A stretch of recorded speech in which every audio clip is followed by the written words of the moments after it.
Assalamualaikum warahmatullahi wabarakatuh. Malam ini kita membahas tentang 4G yang kalau dalam handphone kita atau smartphone kita itu salah satu akses agar kita lebih cepat dalam mendownload atau dalam menjalankan aplikasi di handphone kita.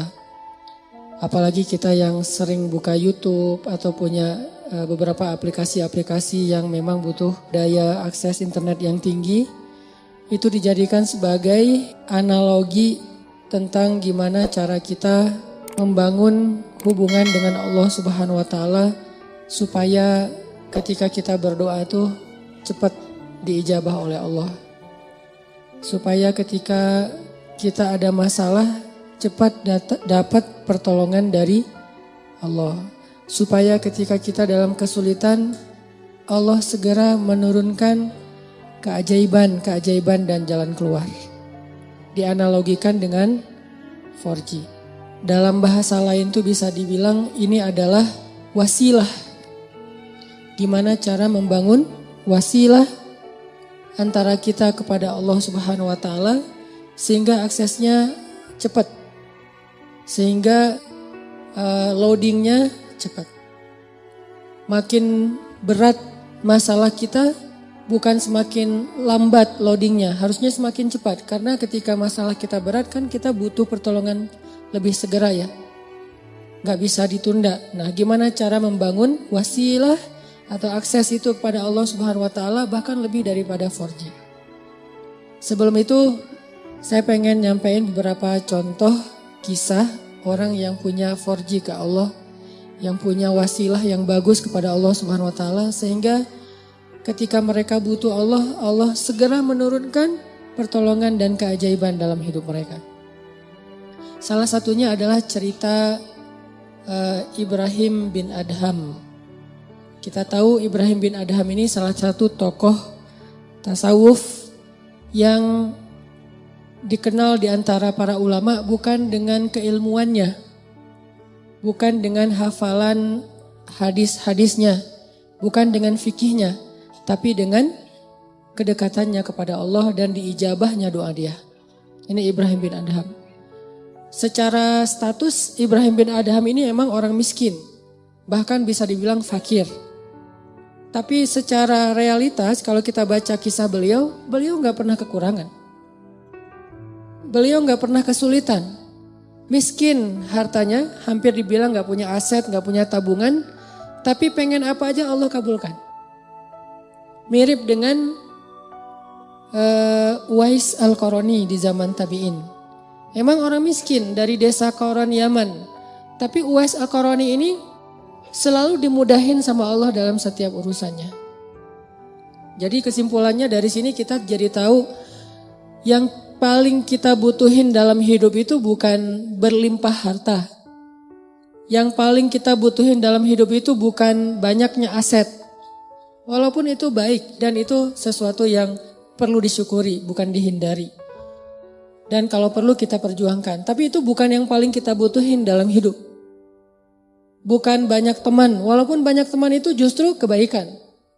Dan seorang muslim itu emang harus bermuamalah, harus terbuka, harus banyak teman, banyak sahabat, banyak pengikut kalau perlu. Tapi bukan itu nomor satunya. Karena kalau kita punya banyak harta, tapi Allah Subhanahu wa taala tidak memberikan kita kebaikan di dalamnya, maka harta itu tidak memberi manfaat apa-apa buat kita. Malah banyak banget orang yang dengan harta yang bertambah juga masalahnya. Bertambah harta, bertambah konflik keluarga. Bertambah harta, bertambah banyak musuhnya. Bertambah harta, bertambah banyak yang ilfil sama dia. Yang lebih parah lagi bertambah harta, bertambah jauh dia dari Allah Subhanahu wa taala. Jadi ada dua kondisi nih. Ada orang yang minta harta karena dia salah paham, dia pikir kalau banyak harta itu hidupnya jadi mudah. Tapi biasanya kalau dia nggak hati-hati dengan bertambah harta, dia bertambah jauh dari Allah. Karena mulai lalai. Kalau tadi ketika hartanya sedikit, dia nggak bisa lalai, kenapa? Nggak ada fasilitas, nggak ada modal, mau lalai gimana? Mau jalan nggak punya modal, akhirnya di rumah aja. mau entertain diri nggak punya modal, akhirnya entertain biasa-biasa aja di rumah, paling minum teh di belakang sambil ngelihat anak-anak main, itu entertain dia karena nggak cukup modal. Tapi buat yang udah modalnya lebih kan nggak cukup entertainnya cuma minum teh kan. Buat orang yang punya harta lebih, masa kita malam mingguan cuma minum teh? Masa kita lagi liburan cuma di dalam kota aja gak kemana-mana? Kenapa? Karena dia ngerasa bisa ngelakuin yang lebih dari itu. Sehingga dengan tambah harta, kalau gak hati-hati malah tambah jauh dari Allah. Dia mengentertain dirinya, dia mulai melakukan hal-hal yang sia-sia. Dia mulai mengeluarkan hartanya di jalan-jalan yang bukan Allah ridhoi, sampai mulai judi segala macam kan. Karena ngerasa dia punya uang dan tidak masalah kalau rugi-rugi dikit lah, orang tabungan saya masih banyak. Mulailah dia ke Singapura, ke Hong Kong, ke tempat-tempat yang walaupun bukan ke kotanya yang kita permasalahin, ke beberapa spot atau tempatnya. Ini dia minta harta banyak nih. Ternyata harta itu tidak ngasih dia kenyamanan hidup. Belum lagi nanti dengan kehidupan lifestyle-nya yang udah berubah, rumah tangganya udah gak nyaman. Saya punya teman yang pernah ngerasain yang kayak gitu beberapa orang. Dan curhat. Alhamdulillahnya udah hijrah sekarang. Dia ngerasa, kenapa ya uang saya banyak, berlimpah, bisnis saya lancar, kok saya kayak jauh gitu dari anak. Hampir saya gak pernah duduk bareng dengan anak, gak pernah dengerin mereka curhat, gak pernah nemenin anak saya main. Bahkan nganterin sekolah atau jemput sekolah aja jarang. Saya pikir dengan memfasilitasi kebutuhan anak saya berarti saya udah sayang sama dia. Udah ada mobil pribadi khusus buat istri, buat anak, ada 3 anak masing-masing 1 mobil. Dengan alasan yang masih logis. Kalau 1 mobil bertiga nggak efektif karena sekolahnya jauh-jauh takut telat. Belum lagi nanti pulang sekolahnya beda waktu, kan nggak nyaman. Akhirnya dikasihlah 3 mobil dan itu logis sebetulnya. Dengan 3 driver. Bayar sekolah yang paling mahal. Kemudian di rumah masing-masing kamar tuh ada entertainnya dengan layar besar, layar datar gede dan segala macam, ada game segala macam. Pokoknya kehidupannya tuh udah sangat terfasilitasi, tapi kok nggak happy. Mungkin mereka nggak ngeluh masalah kurang makan, nggak ngeluh masalah kurang biaya, tapi mengeluh kurang sentuhan dari orang tua. Dia ngerasain itu. Karena semakin dia sukses, jaringan dia semakin luas, terus kerjaan dia semakin banyak, deadline-nya makin banyak yang mengepres dia, bikin dia benar-benar dalam keadaan stres tinggi. Belum lagi nanti tuntutan entertainnya lebih besar karena teman-temannya berharap ke dia. Kayak misalnya kita ada duit, pasti teman kita pengen ditraktirin. Kalau kita nggak punya duit, nggak ada yang ngajak kita karena nggak bakalan ditraktirin. Jadi diam aja di rumah kan ya. Kalau misalnya dianggap kita sukses, kapan nih makan-makan, kan suka gitu tuh. Kita baru dapat job nih, atau baru diterima kerja, atau baru selesai bisnis. Kapan nih makan-makan? Dan itu hal yang sangat wajar, natural terjadi. Sehingga keluar rumah pagi, pulang sore, malam harus keluar lagi buat entertain tamu segala macam. Dia punya beberapa Ferrari. Kadang-kadang balapan lagi, malam minggu balapan. Gak bahagia. Sampai akhirnya dia banting setir, dia tinggalkan semua itu. Bahkan dia suka main ke Alexis dulu tuh. Dia bilang 1 malam tuh bohong kalau orang bilang di sana biasa-biasa aja. Saya 1 malam ngabisin di situ 150 juta Ustaz. Ini kata dia ya, bukan kata saya. Dia 150 juta semalam menghabiskan di sana. Dan dia tahu beberapa orang tamu-tamunya yang dibawa ke sana tuh. Jadi wajar kalau uang ratusan juta juga gak cukup, buat entertain aja udah sekian. Belum lagi yang istrinya, yang tas Hermes-nya berapa sekali beli, sekali belanja. Belum lagi nanti biasanya kebutuhan mereka kan bertambah sesuai dengan kemampuan ya. Kayak misalnya tadinya kalau masih kemampuannya terbatas, naiknya motor bebek yang ngisi bensinnya paling Pertalite.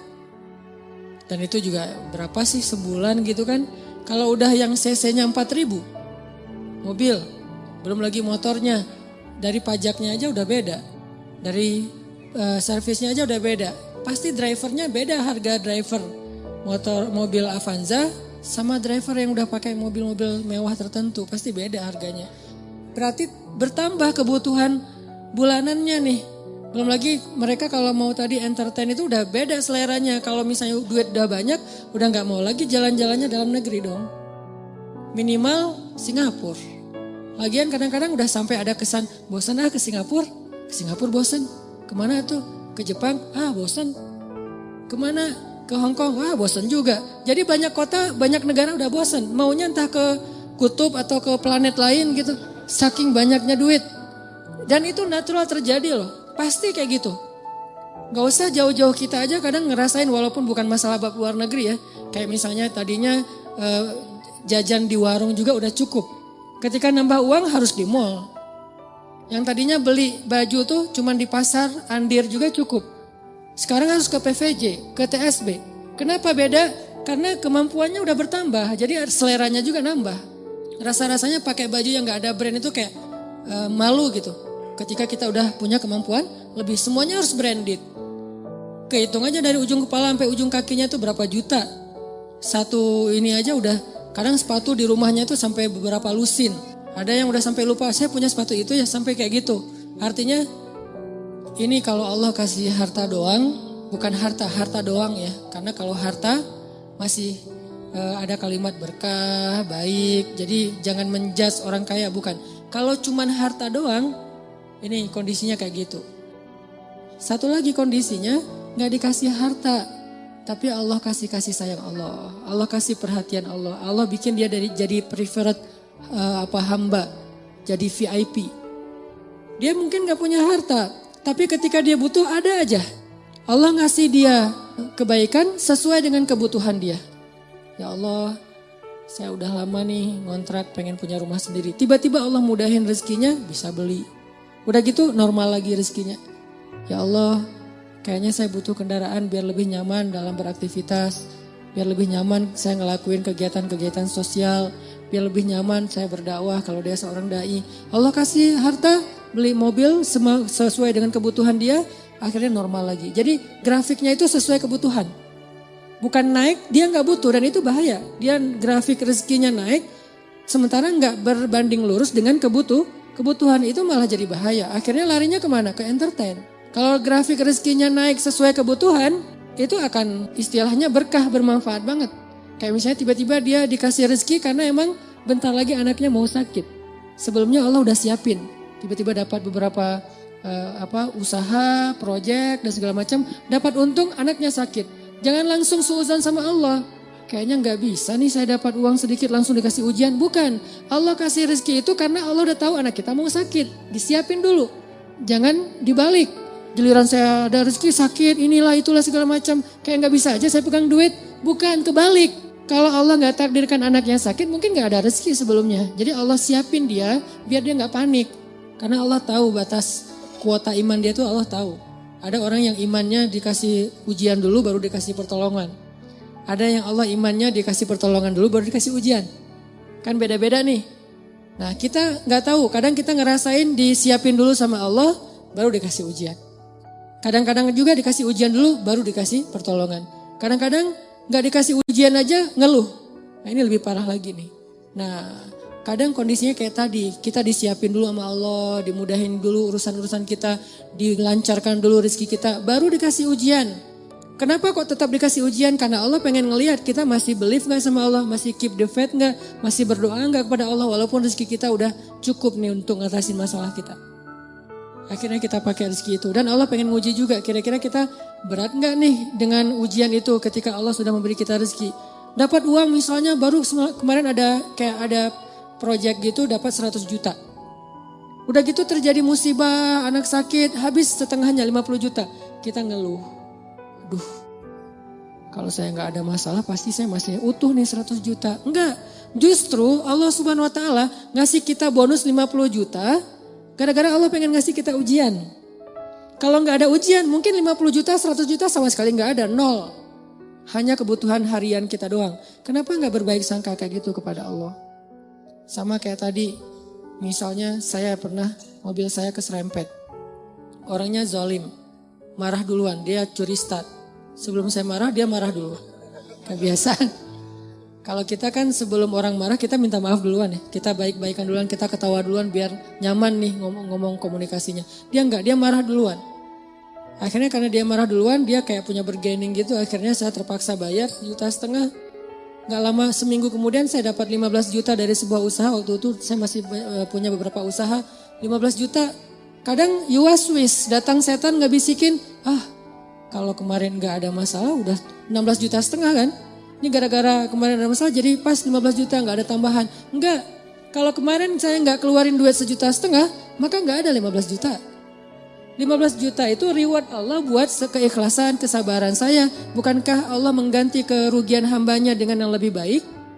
Jadi logika ke Allahnya kayak gitu. Sehingga ada hamba yang kalau kita lihat dia nggak punya aset yang berlebih. Ada sih cuman nggak banyak-banyak amat. Nggak punya tabungan yang kayak gimana gitu. Biasa aja tabungannya. Masih normal banget. Bahkan sedikit riskan. Ini gimana kalau anaknya sakit nggak ada duit? Kan ada Allah. Ini bukan kata-kata pasrah ya. Ini kata-kata tawakal. Beda pasrah sama tawakal. Pasrah gak berikhtiar. Tawakal tetap ikhtiar, tapi ikhtiar itu tangan. Hatinya bergantung kepada Allah. Jangan sampai hati bergantung ke tangan. Jadi kalau tangan gak megang duit, hati resah. Harusnya tangan mah megang duit, megang emas, megang perak, megang apa aja. Itu gak ngaruh ke hati orang, hatinya gantungnya ke Allah. Bukankah di antara arti ikhlas itu adalah tidak ada bedanya antara emas dengan batu? Di mata orang yang beriman tidak ada bedanya emas dengan batu. Sama di mata dia. Gak membuat dia lebih bahagia gara-gara dia pegang emas. Gak membuat dia berkeluh kesah gara-gara dia megang batu. Biasa aja. Dia manfaatkan emas, dia syukuri, dia sedekah, dia pakai untuk fasilitas dirinya. Dia berikan hak-hak orang yang ada di dalamnya. Kalau dia megang batu ya sudah dia bersabar. Jadi gak ngaruh buat dia. Karena hatinya di langit bukan di bumi. Cuman tubuhnya yang di bumi. Karena kita kan terdiri dari dua elemen ya. Ada roh, ada jasad. Roh kita berasal dari langit. Jasad kita berasal dari bumi, diciptakan dari tanah, itu jasad. Tapi roh itu tiupan Allah. Sehingga harus kembali kepada fitrah masing-masing. Roh itu adanya hati, maka hati kita harus selalu terikat dengan langit. Walaupun realitasnya tubuh kita tetap berada dan berpijak di bumi. Jangan sampai hati ikut-ikutan berpijak di bumi. Inilah yang menjadi bahaya.